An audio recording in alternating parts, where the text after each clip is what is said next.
All right, well, thanks everyone for taking time out of your busy schedules to attend this webinar.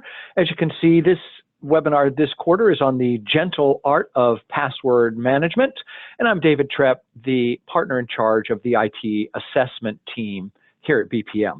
Now, a little bit of background about us and our password expertise. So at the BPM Information Security Assessment Team, we are not experts at password solutions. We don't plan, build, or manage them in any way, and we are not here to endorse or sell you any kind of password solutions today.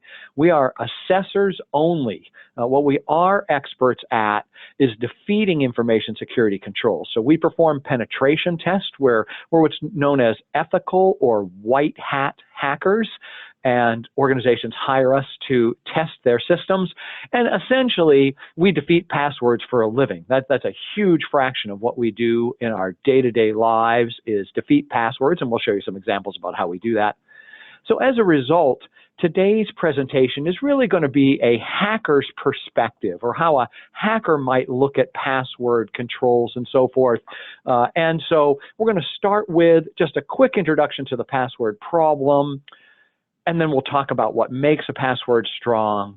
And then in the second section of the presentation, I'm going to just give you some examples of how hackers defeat password control, some real-world examples out of our test experience.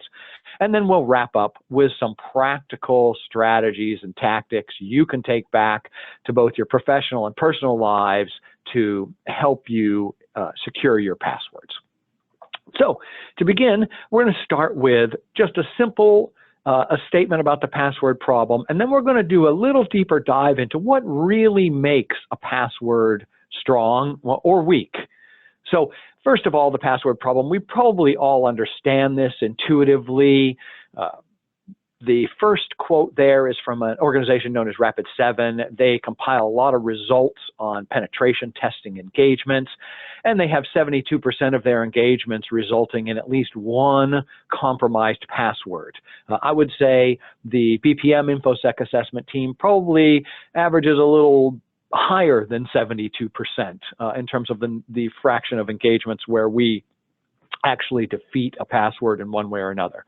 And then that second quote there is from Verizon, and Verizon, I'm not sure why, but they become kind of an industry leader with their data breach investigations report that compiles a whole bunch of results over published breaches that they've sort of collated and analyzed. And their 2018 breach investigation reports notes that 81% of hacking-related breaches used stolen or weak passwords. And that number seems just about right to us. So I think it's pretty obvious that there is a big password problem out there. It's a huge challenge. And here's one of the biggest challenges that we face, and that's that your password requirements are really painful. You are required to have strong passwords. You're required to change them frequently, and there are all kinds of reasons why that's the case. We'll examine some of those.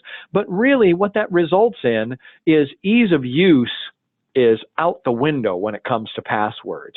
If you want to have secure passwords, it's going to be painful to do so. And so long, complex passwords are hard to remember, they're hard to store, they're hard to type. You have to remember generations of passwords because of password change requirements, and that results in weaknesses to the organization's password posture or your individual password posture. You know, we're all tempted to write down passwords on sticky notes.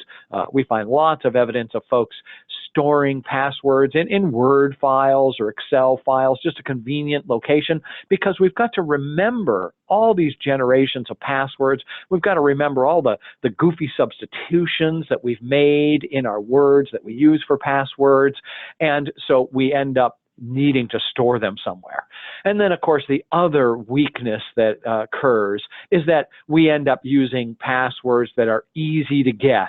So I'm not going to survey the attendees for this morning's webinar, but I'm going to guess that there's a small but significant fraction of folks attending today who have a password that is either some variation on the word password, like we see here, password with an @ sign and a 0 and a pound at the end, or some variation on the month, season, year, such as you see summer 2019, bang there. That is a very common sort of password. And for those of you who use these types of passwords, I'm here to tell you that we're on to you, that we and the bad guys know that users need easy to remember passwords, so they do these kinds of variations. Unfortunately, not only are they easy to remember, but they are also easy to guess. Because we know that a fraction of people use these types of passwords, and so we use that statistic against the targets that we're trying to attack. So password requirements are really painful. There are no easy solutions to the password problem. And for different user populations, passwords have different importance. So for us users, the regular folks, just in our personal lives, in our business lives, for passwords to be not so painful, they need to be, first of all, easy to remember, right? If we can't remember our password, then we've got a problem, just a bookkeeping problem. They must be easy to create generations of credentials. So we have to change our passwords periodically. That means we need to be able to create a new password that we can remember and while we forget the old password. And they need to be easy to type. We need to have passwords that don't take 10 minutes and cause, 6 typos every time we're trying to type them. So for users, these are the kinds of things that are really important. To the support personnel, to the IT personnel who are present in today's meeting, we know the most important thing around passwords is they need to generate few support calls. So if we have really stiff password requirements, then we're going to get a lot of calls to the help desk because people are going to be constantly forgetting, fat-fingering, misplacing their passwords, and so forth. And so for support personnel, what we want are password rules that make our lives easier. And of course, to folks who care about security for a living, passwords need to be secure. And in order to be secure, they need to have at least the following 3 characteristics. The password must be long, and we'll talk about that a bit more in the next slide. The password has to be difficult to guess, and the password's got to be well stored and transmitted. And what that means is it needs to be encrypted or hashed if you're a technical person. It needs to be well encrypted, both at rest when we're storing it and in transit when we're using it to log in. So these are the criteria that are important to the security people. And so what we're going to argue here this morning is that passphrases can meet most of the criteria listed in this slide. So let's just look at a passphrase here for a moment. So here's a passphrase that I just made up. I love to eat chocolate. It happens to be a true statement in this case, but it's also can be used as a password. So let's look at this sentence. It's an ordinary sentence, so it has a capital letter at the beginning. It has spaces between the words. It's got a substitution here. The O in love has been replaced with a 0.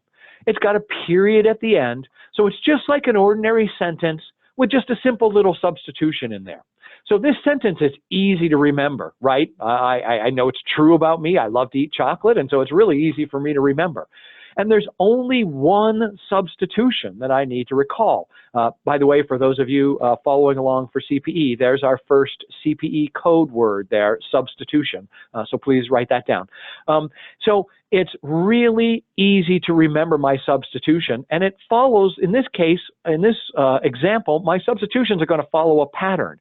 So this pattern in this case is every time I write a sentence for a passphrase, the first O that I see in that sentence, I'm going to replace it with a 0.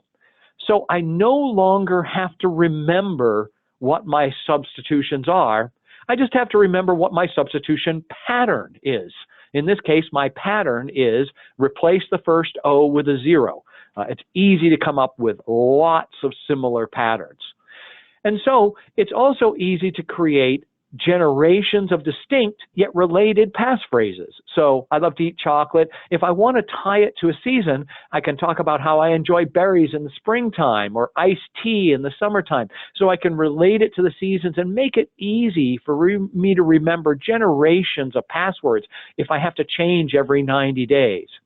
And the sentence, I love to eat chocolate, with one simple substitution of an O for a 0, is surprisingly easy to type.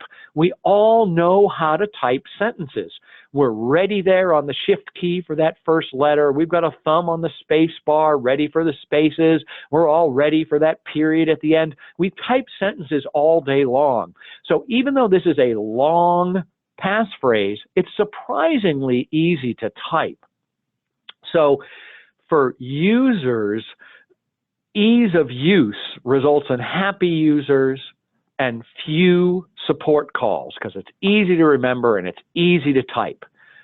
So let's look at the mathematics of passwords. So this is a not so gentle subject here, and I'm going to ask you to try to follow along here with some middle school math for a moment. This is a really important concept. So this is not gentle math. In fact, the mathematics of passwords is just unforgiving. The password must be long. So again, let's look at our passphrase. I love to eat chocolate. So if we add up all the characters, starting with the I, and count the spaces right to the period at the end, we've got 24 characters. And we meet all of our complexity requirements. I've got a number in there, a 0. I've got letters in there. I've got uppercase. I've got lowercase. I've got special characters, the period, the spaces. So I meet all the complexity requirements, and it's 24 characters long. So on a typical computer keyboard, there are 94 characters.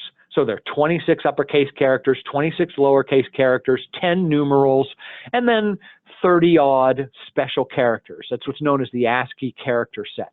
So if I create a password that is 1 character long, that 1 character long password is going to require an attacker to make up to 94 guesses to guess that password.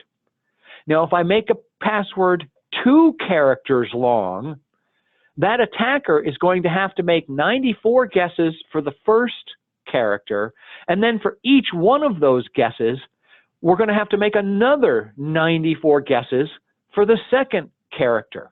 So when I make a password 2 characters long, it is now 94 times 94 guesses that an attacker has to make. So if my password is 1 character long, an attacker has to make up to 94 guesses.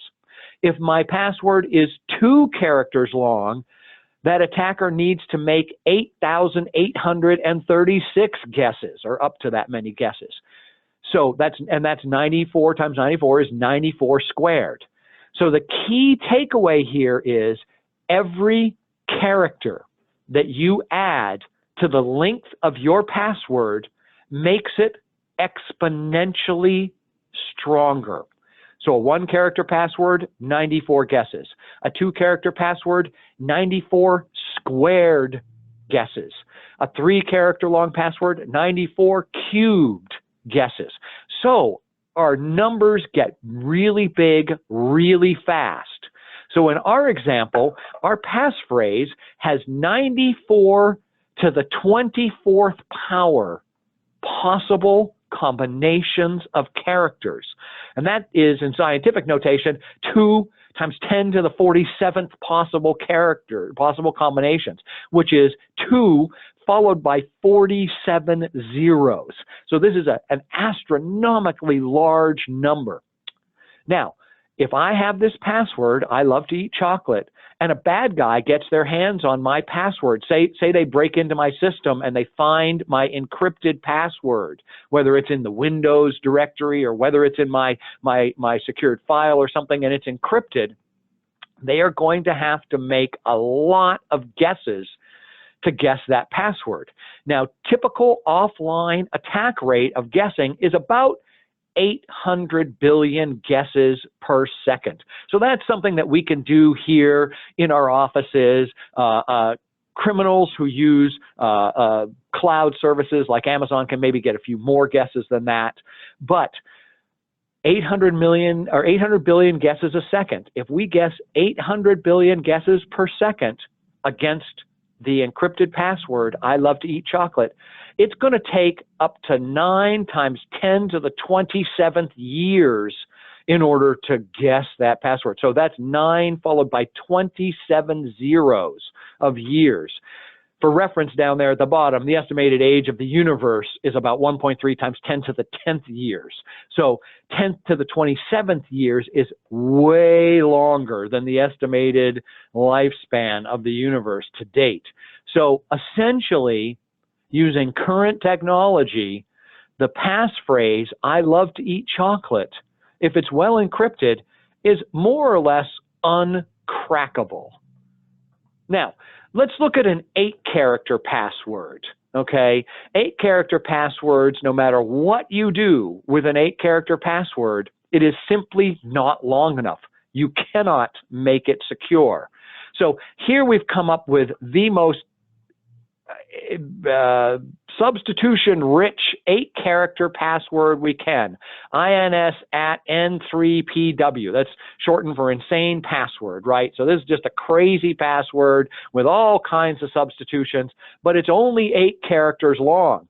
So at an 8-character long password, that's 94 to the 8th possible combinations of characters. Now, while that seems like a pretty big number, at 800 billion guesses a second, this password is going to be cracked in 2.1 hours or less.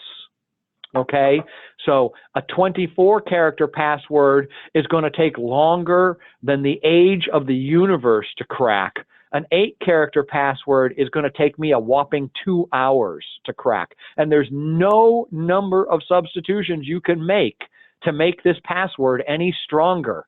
There is no such thing as an 8-character password that can't be cracked. And if it's weakly encrypted, we'll crack it in a couple seconds. And if it's a dictionary word, we'll crack it in a couple milliseconds. That's just how quickly attackers can defeat 8-character passwords.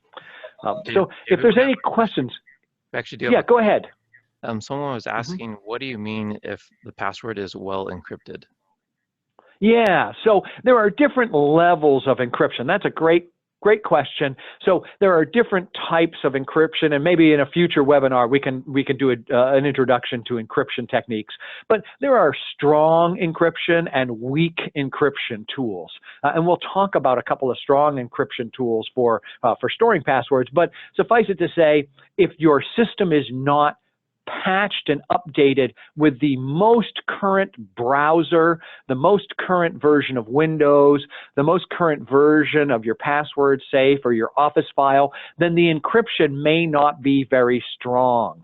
Hackers continually have more computing power at their disposal, so we have to continually enhance our encryption routine. So there's this huge arms race going on in encryption. So what I mean well encrypted or weakly encrypted, I mean using really current encryption tools for well encrypted, or using older, weaker encryption tools when we talk about weakly encrypted. Yeah, great question. So, which is better? The passphrase, I love to eat chocolate, or this crazy set of substituted letters and numbers and characters for insane password? I love to eat chocolate is easy to remember. It's got a simple substitution pattern. It meets all of the complexity requirements. It's surprisingly easy to type because it is just a sentence. And it's easy to create generations of passphrases that share a single motif or theme. So I know a lot of people who like to use sequences of events for their passphrases. So directions, instructions, recipes, things like that. People like to use food references like I use in my example there. Sports or hobby references. Just get creative. Whatever references are pertinent to you that are easy for you to remember and know, those make good passphrases. And if it's well encrypted, that passphrase is going to require an astronomical number of years to brute force. Now, on the other hand, that insane PW is hard to remember. If I look away from it for just a second, I can't remember what the substitutions are. There are just too many goofy substitutions. It's actually quite difficult to type. It requires on and off the keypad shift, or if you're on a tablet or a phone, it means you need to shift over to your number pad over and over again. And so it's actually really difficult to type. It's hard to include in a series of distinct passwords that share a same theme, and even if it's well encrypted, it's going to require a whopping 2 hours to brute force. So there really is no competition here. I Love to Eat Chocolate is the hands-down winner over any 8-character password you can possibly come up with. So, what's even better than a passphrase? Even better than a passphrase is just a random string of characters, a nice long random string of characters.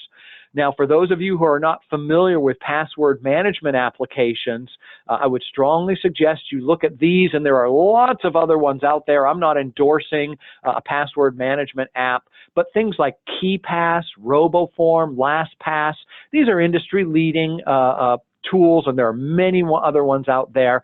They have the ability to generate passwords. They will create a password for you, and it's actually a pseudo, it's not quite fully random, a more or less random string of characters.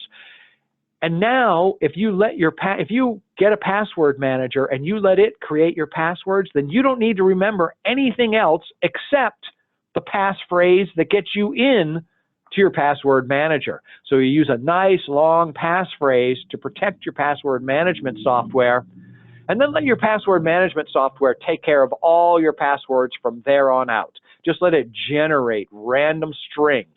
And it's not that bad. You don't have to type those random strings, because these password managers will link the URL that you're trying to log into, so the domain or website that you're trying to log into, with your username and password. So you don't have to remember that long string of characters. You don't even have to type that long string of characters. It's a super simple copy-paste step.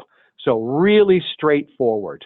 The password management software will encrypt the credentials that you store, and those password management applications have strong encryption routines. And these password management applications, the ones I've listed here and plenty of others, will allow for multi-factor authentication. And we'll define multi-factor authentication in the next slide a little better. But a multi-factor authentication is a password with some kind of key file that resides on your computer. So if they steal the application, they don't necessarily have the key file.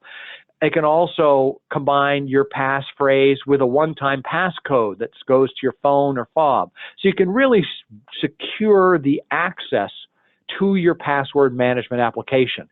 These things are called password managers, password vaults, password applications, but they're all mean the same thing here. David, so we have 2 questions. Yes. So one Okay, of them go ahead. is asking, is there any benefit to replacing more characters in I Love to Eat Chocolate to make it less guessable? And then there's another one after that. Yeah, great. So the first question is, yes, you can make it more secure by adding more substitutions. That is correct. And you should not use just dictionary words. In other words, without any substitutions, I Love to Eat Chocolate is not that strong of a passphrase, because it's all dictionary words. And we'll look at an example of a dictionary attack here in just a moment. And so you can make more substitutions, and it will make it stronger. I'm trying to use sort of the simplest example, and even one substitution really makes it a lot more difficult to guess. And I see the second question here, how secure are password managers? That's a great question. Password managers in general are pretty secure. I will tell you that my preference is password managers that you load on your local computer rather than password managers that are out there in the cloud. Because I feel like it's just a little larger attack surface area for password managers that are out there in the cloud. But for those that you have to use in the cloud, they're still a lot more secure than most other ways of storing passwords.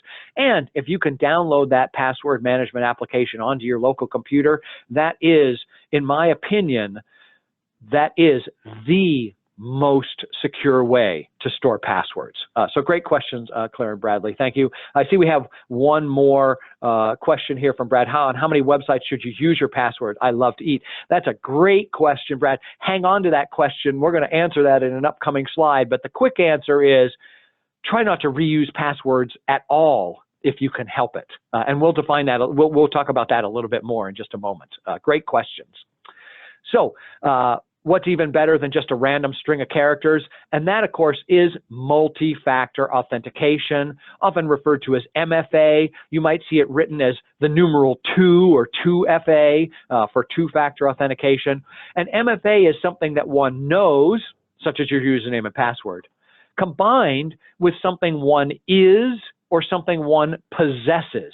So for things that we possess, these are things like we use little key fobs here in our office that we get sent a one-time passcode that goes along with our username and password. We all have smartphones. Smartphones are something that we possess. There are great multi-factor authentication solutions that send like a one-time code to your phone. And that is in addition to your username and password. So these are common things out there. Additionally, that second factor or multi-factor authentication may be something that one is. So these are generally biometric authenticators. So my fingerprint, my retinal scan, the sound of my voice, the geometry of my hand, these are all things that I am. And so a username and password plus something that I am is the multi-factor step there. I've got another question here. Can you explain how hackers try to guess passwords using dictionary words? That seems almost more difficult than having a random password guesser that just cycles through each character. That's a great question, Claire. There are different tools out there for guessing and attacking passwords. And if we just go back to our example here, this example, we're talking about exhausting every possible character. So that's what's known as brute forcing. So we're just plain brute forcing characters. We're just trying to come up with every possible combination, starting with the letter A, ending with Z, starting with 1, ending with 0, and going through every possible combination. But that is long and painstaking, right? It can take a long time to guess every possible combination of characters, especially if you get above 8 characters long. So we're going to see an example of this here in a moment, but we also use what are known as dictionaries. So dictionaries are just what you think they are. There are every word in the Webster's dictionary, also lots of variations on those words. So password with an @ for an A, and password with a 0 for an O, and variations on those things. And those are what's known as dictionaries. Now, the advantage of a dictionary is we can run through an entire dictionary really quickly. And so dictionary attacks are faster than brute force attacks. And if all we're looking for is just that one weak password and we don't care about cracking every single password, well, then a dictionary attack is what we want to use. Let me know if that doesn't answer your question, Claire. And we'll look at an example of using a dictionary attack here very shortly. Great questions. Keep them coming. So next, we're going to look at a couple of examples of how attackers defeat passwords. So we're in the password cracking business. So here's some examples of how we defeat passwords. So first of all, to be a hacker, we need to know where passwords reside and how they're transmitted. And obvious places for passwords to reside are password applications, such as your password vault applications, Word and Excel files, sticky notes. Your web browser sometimes stores your passwords if you allow it to. Email inboxes. We have a lot of fun harvesting passwords when we break into inboxes. Vendor defaults. A lot of vendors just use a single standard password so that all their support people know it. Unfortunately, so do all the hackers. Unauthenticated application access. There are still applications out there that you don't have to log into. Inside people's heads, right? You remember passwords. And so, of course, we use social engineering attacks to get passwords out of people. Less obvious and sort of more technical places where passwords reside include moving across the wire as they're transmitted, initialization files, configuration files, memory processes, hard-coded in applications. And there's our second CPE word, coded. So please write that down. Hashes and tickets, we'll see some examples of that. Group policy files. And then, of course, less obvious places where passwords reside are in things that you are, your retinas, your fingerprints, etc. So these are all places where attackers go looking for passwords. So how do we capture credentials, aka passwords? Sometimes we find them, sometimes we intercept them, sometimes we guess them, we crack them, we bypass them, we ask people for them, and we spoof them. Real simple examples: defeating multi-factor authentication. We need to pay attention to whether the system, when it fails, is either failing securely or failing in an open fashion. Most systems administrators want it to fail in an open fashion. We can spoof it. There's been some really interesting headlines recently about changing the phone that receives the multi-factor code. There are man-in-the-middle attacks that we saw there. And last but not least, we can just ask the user. And defeating biometric authentication, again, we've got a couple of issues that systems administrators wrestle with. I'll just draw your attention to the lowest couple bullets there. High-resolution facsimiles. In the days of high-res cameras and high-res printers and 3D printers, nothing is sacred. The Japanese National Institute of Informatics took a photograph of somebody holding up their hand at 80 meters away and were able to reproduce the fingerprint because of the high-res camera. Germany's Chaos Computer Club rendered a fingerprint using Play-Doh from a glass that someone had held in their hands. So that little James Bond trick actually works. With high-res printers and 3D printers, attackers can do things like make fake contact lenses for your retinal scan. And lastly, if you're using biometric authentication, be reminded that biometric credentials are forever. If someone steals your password, you can change it. If someone steals your fingerprint or your retinal scan file, you can't go get cosmetic surgery to change that. Biometric authenticators are forever. So to wrap up here now, we're going to go through the practical password strategy. So here's the takeaways that you should be able to use, again, both in your personal lives and in your professional lives. So first, construction do's and don'ts. First of all, make your passwords 15 characters or longer. Anything less than that, we got a shot at just brute forcing it. And again, use passphrases or random strings that are made by your password application. Change it frequently. The more critical the password, the more frequently you should change it. And PCI requires you to change your passwords every 90 days if you have to worry about that. If you really want to annoy hackers, add a blank space at the end of your passphrase. I won't go into the technical reasons for that. Suffice it to say, it annoys us. And there's our third CPE word there, annoy. So there's the third one. And then lastly, an odd number of characters is more secure against dictionary attacks. People love to double words. I mentioned password is 16 characters long. Every doubled word has an even number of characters, and so dictionary attacks work better for even numbered words. Password don't make it less than 12 characters. If it's less than 12 characters, we can brute force it. Don't use dictionary words. Don't use variations on the word password. Don't use date and season related passwords. Only if they're nice long phrases. Don't double up words, and don't use common phraseology. Add slogans, song lyrics, the Lord's Prayer, those types of things are no longer secure. So there's some password do's and don'ts. And of course, we'll publish this for you guys so you can take it back to work with you. A couple more practical password strategies. Make sure you're encrypting your password storage. So don't use a sticky note. Don't use a Word or Excel file unless you put a passphrase on that Word or Excel file. And secure your password manager. Use nice, long passphrases. Use multi-factor authentication. Back it up. And now to the question about reusing passwords. Don't reuse passwords, especially your important ones.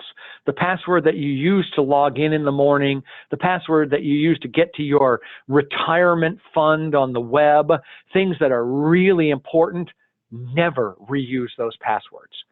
Use multi-factor authentication whenever the vendor supports multi-factor authentication. Opt in. And don't send or store password in plain text emails. Email is an insecure transmission and storage tool. So if you're going to use email to send and receive passwords, put up with the hassle of encrypted email such as GPG, or if you use Office 365, for a little extra money, Microsoft will happily give you message encryption tools. Better yet is just don't use email. Use a different data transfer method. And we can talk about some of those methods in future webinars. A few password strategies for system administrators. For the technical folks we have present this morning, I am not going to go through this list of bullets here, but we'll make this available to you, and we are happy to discuss this slide in gory detail with you anytime you'd like to drill down on system administrator strategies for securing passwords and credentialing. Now, to wrap up here, we're going to just talk briefly about the art of password management. So a lot of what we've talked about right now is math and science up to this point. But really, when it comes to password management, there's an art to it. And that art is garnering buy-in, getting people to play along with the password policies. So here's some of the things you can do to try to build that buy-in. Emphasize that the organization is only as strong as its weakest passwords. Right? Like we showed in our example there about guessing passwords. We don't care what your strongest password is. We only care what your weakest one is. And there are a lot of people out there trying to find your weakest password. Foreign governments, organized crime syndicates, competitors, somebody who's got a bone to pick. All of those are after your passwords. Explain why long passwords are not just a good idea, or not just some idea to make your lives miserable, but that we're all in this together. It's what's required by standards and in order to create strong passwords. Emphasize that we've really thought about this and we're trying to make this as approachable and convenient as possible. So passphrases are easy to remember, they're easy to type, they're easy to create generations of passwords. Before you implement a new password policy, consider distributing that policy to the team and get buy-in from everybody in the team. And this is true for your individual life as well as your work life. So I'm going to go back just one slide here. We had a question about this bottom bullet here. Assign separate admin and user accounts to high privilege users. So this is someone like a system administrator. So the person who runs your system, they have very high privileges. And so Claire, in this case, if you're a system administrator and you have a high privilege account, there are two reasons why you should not be using that account unless you absolutely have to. Number one, because if someone does get their hands on your high privilege account password, such as in that example where we found an NTLM-v2 password hash when we had our man in the middle position. If that was your admin password hash and we were able to crack it, we now have the keys to the kingdom because you're a high privileged user. And so we want that privilege level. So that's one reason why you shouldn't use your high privilege account unless you absolutely need it to get the job done. The other reason why you shouldn't use your high privilege account, except for when you absolutely have to, is that if a crime occurs on your network and you are a systems administrator and you are logged in with your high level privileges, you must be considered a suspect in the crime. Right? In order to commit a crime, you need to have means and motive. okay? A systems administrator may not have motive, but if you have your high privileged account, then you do have the means. Now, you'll probably get quickly tossed aside as a suspect, but the investigating officer must consider you a suspect if you had high privileged access to the network at the time that the crime occurred. So let me know, Claire, if that doesn't answer your question. We want to, again, for the art of password management, we want to encourage employees to use strong credentials, both at work and in their private lives. Again, where your 401k or your IRA is a perfect example of why you want to have strong credentials. Lead by example, practice what you preach, or as we say in the technology world, eat your own dog food. And then last but not least, we want you to thank people for putting up with this. Security is nothing if not inconvenient by design. So thank them for putting up with these inconveniences. It really does make their jobs and their lives more difficult, and it's important that you do that. We are entering the phase where passwords and passphrases are soon going to become obsolete. With computing resources in the cloud, with password dictionary enhancements, with cloud computing resources for rainbow tables, which are pre-built databases of ways to crack password hashes. And then lastly, with the quantum computers, if the engineering difficulties around error correction can ever be mastered in quantum computers are going to obsolete all passwords overnight, along with all modern encryption. And so there are folks working towards a world without passwords. Just assume that users are going to construct weak passwords or that they're defeatable. There are some really good ones out there. Fast Identity Online, the FIDO Alliance, that's Google, Microsoft, Amazon, Visa, MasterCard, et cetera, are all involved in FIDO. They use an encryption key file type standard to help you log in without passwords. Google has this wonderful API. API is an application interface for programmers to use that does things like monitors your activity. How is it you type? Where are you located? What kind of search content's typical? And combines that with biometric data, such as what does your voice sound like? What does your face look like? What's your fingerprint? And then from that creates a trust score that says, yes, this is you, you may log in.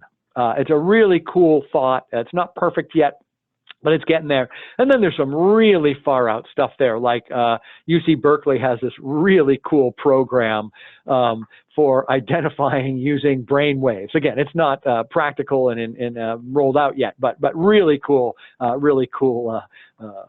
tool. Got one more question here. Encourage not to reuse a password, but what about reusing a motif? Like I love chocolate 29 and then I love chocolate 30. Actually, that's a great question, and I would say that that's a pretty good solution.